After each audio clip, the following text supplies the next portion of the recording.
Welcome back to my channel, Spiritual Eyes, where we look at everyday matters through the eyes of faith.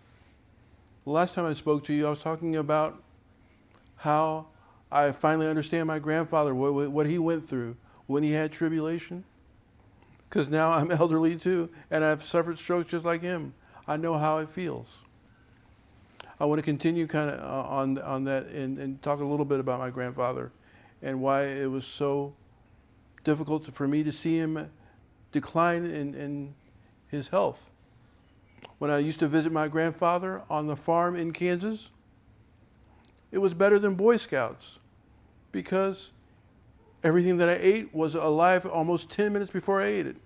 He slaughtered everything himself. He was a hunter. So life was not easy in Kansas. He built the whole house that he stayed in. So everything was so different. The thing that I didn't like the most was it's called an outhouse. Most people don't know what that is. I was so frightened of that thing, I didn't go to the bathroom. And he was concerned. He goes, "Why don't you go to the bathroom?" I said, "I'm not going in there." And I said, "Grandfather, why would anybody put a bathroom on the outside of their house?" Then he answered me with elderly wisdom. He said, he is an Irish man, so he didn't say anything without cursing usually. He said, "Why in the heck would anybody put something like that on the inside of their house?" And I thought for the first time, bingo, that makes sense. So he was so old school. He did everything from scratch. He did everything the old-fashioned way. He didn't mow a lawn. I used a sickle to mow the lawn. So that's how old-fashioned he was. So when I saw this strong man decline in health, it was hard for me. But what I didn't realize, it was also hard for him to cope with becoming such a weak person after being so strong all of his life. My previous video was kind of an alignment with that. How I used to be a 300-pound football player that literally broke people's bones in practice. Now I'm so feeble, it seems. I told people I can't even open a bottle of water on my own now. It's hard becoming one thing to another. It's difficult. But when you look at my life through the eyes of faith, all you see is healing after healing after healing. Sure, I had hard times. I have the highest blood sugar ever recorded at Boca Medical Hospital. It was so high, the doctor, who I'm sure was not Christian, said, "Son, you're a living miracle." To give you an idea how high my sugar was, dangerously high blood sugar starts at 500. Mine was 1,500, 3 times the amount. So that's coma level. The doctor kept saying the same thing over again. "Son, you're a living miracle. I've been doing this for 50 years. I have no idea how you're even talking to me." He was marveling at, he thought, at my power. He was wrong. He wasn't excited about me. He was excited about the power of the one within me. That's what kept me alive. 1,500, I should have been in a coma. He was saying, how could this be? It's called confounding the wise. Like I said, struggle after struggle I went through. Right now I'm going through something which is called Charcot foot. On top of my other tribulations, I have a huge hole in the bottom of my foot. Because of diabetic neuropathy, I don't feel it.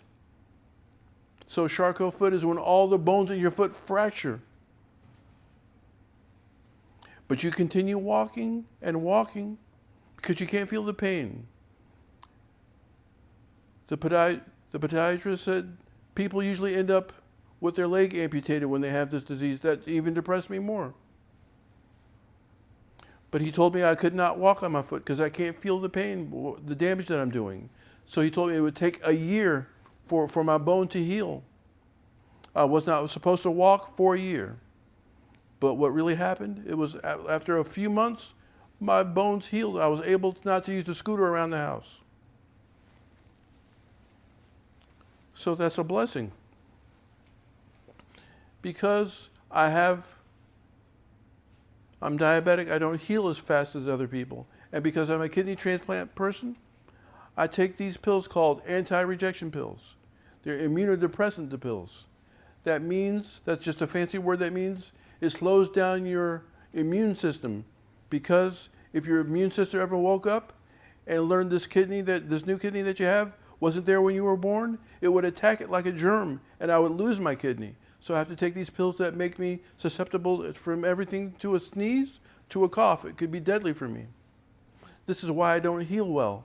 But I healed in half the time the doctor said I would. My bones, he said, bones take a lot longer to heal than flesh. So expect not to walk for a year. I wanted to cry. A whole year without walking? That means not going to the bathroom, not even walking to the kitchen to eat. But it healed in half the time. I was able to go on a missions trip with this and even give a testimony standing up. But unfortunately, when I came back, the doctor said I had walked too much. And the damage on my foot needed a surgery immediately where he shaved down the bone on my foot. Sylvie was there. She knew I was trying to stay in the hotel most of the time. But even the little bit of walking that I did was too much. But right now, I feel like I'm going through a lot. Because it looks a lot worse when you see it. When you see it, you think, how could anybody be surviving with something like this? But by the grace of God, every week that I go, he says it's healing so well, despite all my issues. Despite being on anti-rejection pills, it's healing every week. I'm able to walk. The only reason why I don't walk as much as I could, because I'm told not to. It's so frustrating being told to do something that you know you're able to do. I'm told I can go to church. I would anyway. But even during church service, I don't even stand during worship because I could do the damage again, just like I did when I went to the crusade. I figured in God's work, I must be protected. But that was not the case when I came back.